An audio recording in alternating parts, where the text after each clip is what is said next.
नमस्कार। ज्योतिषीय श्रृंखला की इस कड़ी में आपका हार्दिक स्वागत है। आइए अब हम जातक की कुंडली में वो कौन कौन से योग बनते हैं, ग्रहों की कौन स्थिति होती है जो जातक के आध्यात्मिक एवं धार्मिक जीवन को प्रभावित करती है, इनका अध्ययन करते हैं।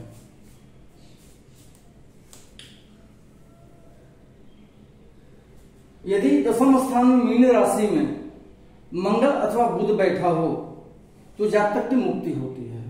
बहुत सिंपल सा सूत्र है।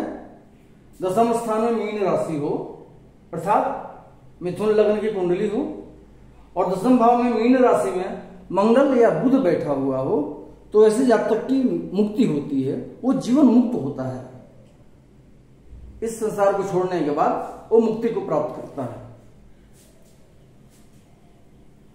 अगला सूत्र है, यदि दशमाधिपति नवम भाव में स्थित हो और बलवान नवमाधिपति बृहस्पति और शुक्र से दृष्ट हो अथवा युत हो तो जातक जब ध्यान आदि परायण होता है। दशम भाव का स्वामी नवम भाव में स्थित हो और नवमेश बलि और बलि नवमेश पर बृहस्पति और शुक्र दोनों की दृष्टि पड़ रही हो या बृहस्पति और शुक्र दोनों बलवान नवमेश के साथ कुंडली में बैठे हुए हों तो ऐसा जातक धर्मपरायण होता है, जब ध्यान इत्यादि में रत रहता है। अगला सूत्र है, यदि नवमाधिपति बलि ग्रह हो और उस पर बृहस्पति अथवा शुक्र की दृष्टि पड़ती हो अथवा बृहस्पति या शुक्र उसके साथ बैठा हो तो जातक जब ध्यान समाधि परायण होता है। नवम भाव का स्वामी बलवान हो नवमेश और उस पर बृहस्पति या शुक्र की दृष्टि पड़ रही हो, दोनों में से किसी एक की दृष्टि पड़ रही हो या बृहस्पति या शुक्र दोनों में से कोई एक उसके साथ बैठा हो बलवान नवमाधिपति के साथ, तो वैसा जातक जब ध्यान समाधि इत्यादि में परायण होता है उसमें रत रहता है। अगला सूत्र है, यदि पूर्ण बलि चंद्रमा केंद्र में हो और उस पर बृहस्पति अथवा शुक्र की दृष्टि पड़ती हो तो जातक की कीर्ति उज्जवल होती है और ऐसे ही योग में मुद्राधिकार योग ही बनता है। चंद्रमा कुंडली में पूर्ण बलवान स्थिति में हो और केंद्र में स्थित हो, लग्न चतुर्थ सप्तम या दशम में पूर्ण बलवान चंद्रमा स्थित हो और उस पर बृहस्पति या शुक्र की दृष्टि पड़ रही हो। बलवान चंद्रमा जो केंद्र में स्थित है उस पर बृहस्पति या शुक्र की दृष्टि पड़ती हो तो वैसा जातक की कीर्ति उज्जवल होती है, वो तो उज्जवल कीर्ति का जातक होता है। और ऐसे ही योग में मुद्राधिकार योग बनता है जिसको हम कॉपीराइट बोलते हैं। कॉपीराइट के योग का निर्माण होता है।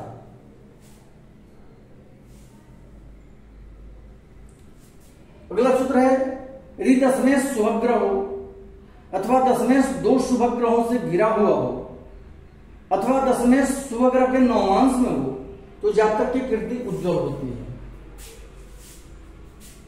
दशमेश शुभ ग्रह हो या दशमेश दो शुभ ग्रहों से घिरा हुआ हो, दशम भाव का स्वामी जहां बैठा हो उससे अगले घर में और पिछले घर में दोनों घर में शुभ ग्रह बैठे हों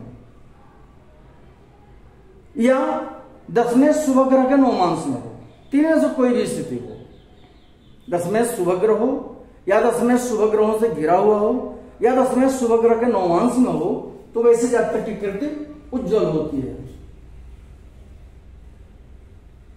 अगला सूत्र है, यदि दशमेश शुभ ग्रह हो और उच्चस्थ स्वग्रही अथवा मित्रग्रही हो तो जातक की कीर्ति निष्कलंक होती है अर्थात जातक उज्जवल और उत्तम कीर्ति वाला होता है। कहा जा रहा है कि दशम भाव का स्वामी शुभ ग्रह हो और अपने उच्च राशि में या अपने स्वयं की राशि में या अपने मित्र की राशि में बैठा हुआ हो तो ऐसे जातक की कीर्ति निष्कलंक होती है अर्थात वो उज्जवल कीर्ति वाला आदमी होता है और उत्तम कीर्ति वाला आदमी होता है। अगला सूत्र है, यदि दशमेश 5 शुभ वर्गों का हो अथवा 7 उत्तम वर्गों का हो और लग्नेश बलि हो तो जातक दोष रहित और उज्जवल कीर्ति वाला होता है। दशमेश 5 शुभ वर्गों में हो, अर्थात उसको हम क्या बोलते हैं, सिंहासनांश। पहले हम पढ़ चुके हैं कि जब कोई ग्रह 5 शुभ वर्गों में स्थित होता है तो उसको हम सिंहासनांश में बोलते हैं। या 7 शुभ वर्गों का हो, 7 शुभ वर्ग में रहने से क्या बोलते हैं, देवलोकांश। तो कोई ग्रह यदि सिंहासनांश में हो या देवलोकांश का हो, अर्थात 5 शुभ वर्गों में स्थित हो या 7 शुभ वर्गों का स्थित हो, तो वैसे जातक की कीर्ति जो है सो दोष रहित होती है तथा वह उज्जवल कीर्ति वाला जातक होता है।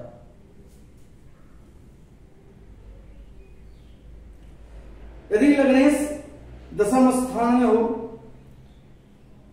और दशमेश नवम स्थान में हो तथा दशमेश शुभ दृष्ट हो परंतु पापक ग्रह की दृष्टि से वंचित हो और दशमेश शुभ ग्रह के नवमांश में हो परंतु दशमेश पापक ग्रह नहीं हो तो जातक यज्ञादि क्रिया करने वाला होता है।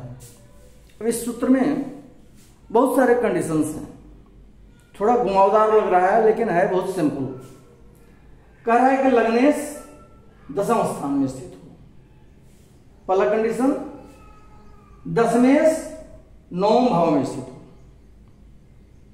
लग्नेश दशम स्थान में स्थित हो और दशमेश नवम भाव में स्थित हो और दशमेश शुभ ग्रह के द्वारा देखा जा रहा हो, शुभ ग्रह की दृष्टि दशमेश पर पड़ रही हो।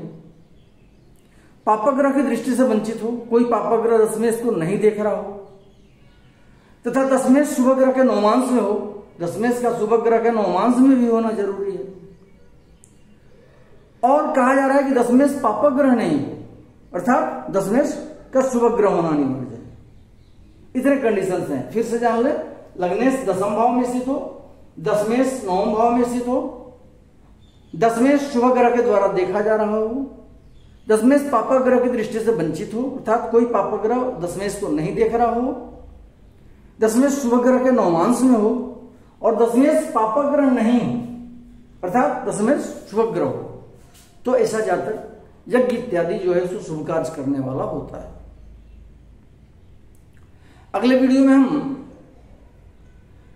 योगी महात्मा बनने वाले जो योग होते हैं उनके जो ज्योतिषीय सूत्र होते हैं जो जातक के जीवन को प्रभावित करते हैं और योगी योग की ओर या महात्मा बनने की ओर उन्मुख करते हैं, उसका अध्ययन करेंगे। नमस्कार।